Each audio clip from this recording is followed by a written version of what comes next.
안녕하세요. 얼린사 상한가를 잡아라 김선영입니다.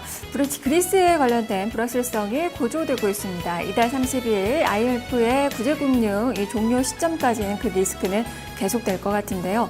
특히나 유럽계를 중심으로 한 자금 이탈 여부에 관심이 많이 쏠리고 있습니다. 그 자금 동향을 자세히 좀 들여다보니까요. 외국인 투자가들 나흘째 매도가 이어졌는데요. 그 기간 동안 1조 원가량의 매물이 좀 출회가 됐습니다.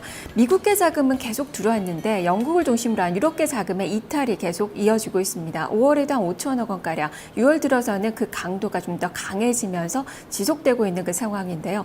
과연 오늘도 외국인 투자가들의 움직임에 관심이 많이 쏠리고 있는 그 하루입니다. 유럽계 자금 이탈이 계속될지 살펴보도록 하겠습니다. 자, 얼린사 상한가를 잡아라. 지금부터 출발하죠. 먼저 개장 전 주요 뉴스부터 살펴보겠습니다. 손현정 캐스터입니다. 오늘 아침 주요 뉴스입니다. 첫 소식부터 함께 보시죠.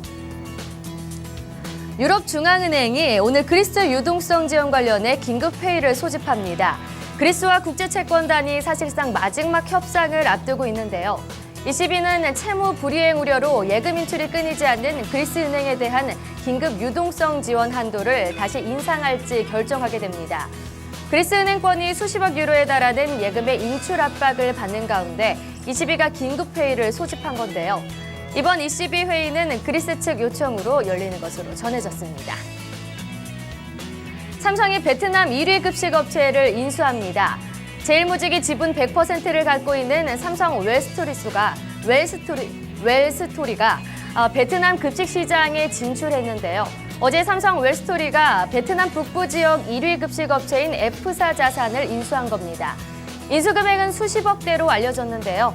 이번 베트남 급식 시장 진출에는 삼성물산의 현지 네트워크가 도움이 된 것으로 보입니다.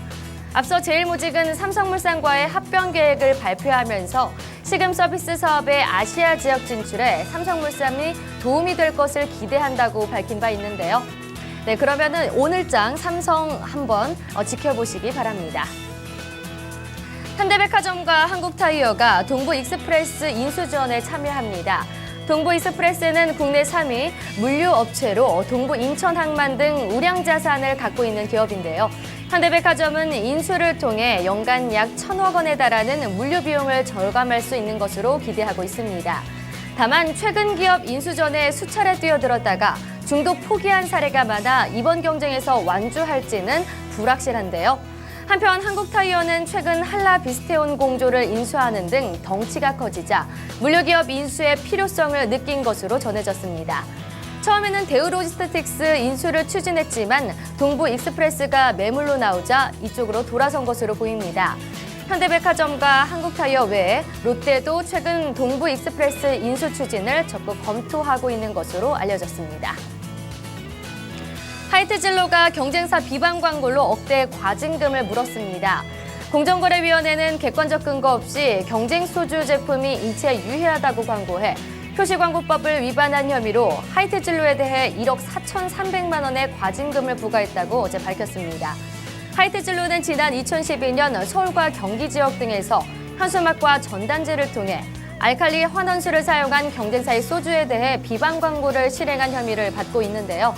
공정위는 비방 광고는 소비자의 합리적인 선택을 방해해 공정한 거래 질서를 저해할 우려가 있다고 밝혔습니다.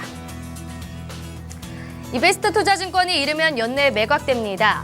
이베스트 투자증권이 비공개 매각 방식으로 중국 등 해외 투자자들 중에서 인수 후보를 물색하고 있는데요.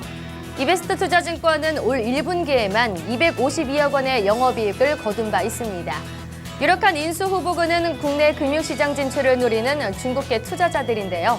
특히 지난 2012년 이베스트 투자증권의 주요 인수 후보로 지목된 바 있는 중국 대형 증권사 거타이 쥐난증권이 인수에 적극 나설 것으로 보입니다. 앞서 이베스트 투자증권은 중화권 영업을 위해 2007년 거타이 쥐난증권 자회사인 쥐난홍콩증권과 포괄적 업무 제휴를 맺은 바 있습니다. 지금까지 오늘 아침 주요 뉴스였습니다.